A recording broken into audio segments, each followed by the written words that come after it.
السلام علیکم۔ پروگرام باب سخن کے ساتھ طاہر احمد بھٹی آپ کی خدمت میں حاضر ہے۔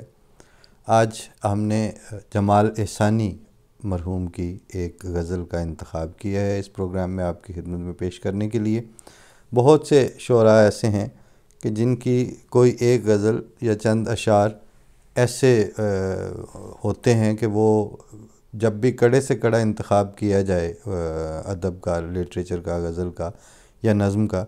تو اس میں سے پھر ان کو آؤٹ کرنا ممکن نہیں ہوتا۔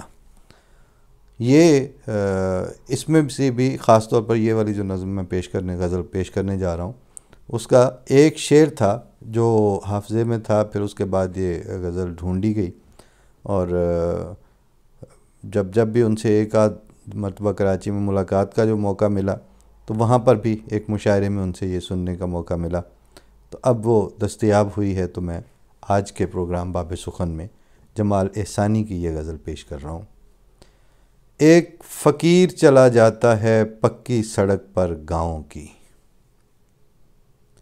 ایک فقیر چلا جاتا ہے پکی سڑک پر گاؤں کی،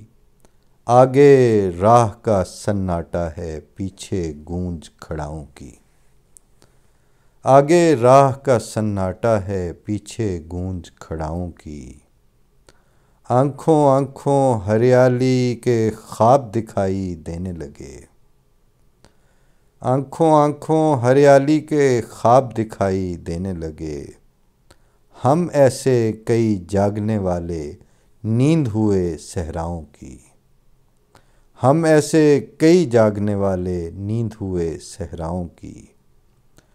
اور اپنے عکس کو چھونے کی خواہش میں پرندہ ڈوب گیا، اپنے عکس کو چھونے کی خواہش میں پرندہ ڈوب گیا،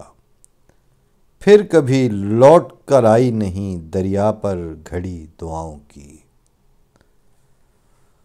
پھر کبھی لوٹ کے آئی نہیں دریا پر گھڑی دعاؤں کی، ڈار سے بچھڑا ہوا کبوتر شاخ سے ٹوٹا ہوا گلاب، ڈار سے بچھڑا ہوا کبوتر شاخ سے ٹوٹا ہوا گلاب، آدھا دھوپ کا سرمایہ ہے آدھی دولت چھاؤں کی، آدھا دھوپ کا سرمایہ ہے آدھی دولت چھاؤں کی، اور اس رستے پر پیچھے سے اتنی آوازیں آئیں جمال، ایک جگہ تو گھوم کے رہ گئی ایڑی سیدھے پاؤں کی۔ یہ مصرع خاص طور پر کہ ایک جگہ تو گھوم کے رہ گئی ایڑی سیدھے پاؤں کی، جمال احسانی صاحب مرحوم۔ اگلے باب سخن کے کسی انتخاب میں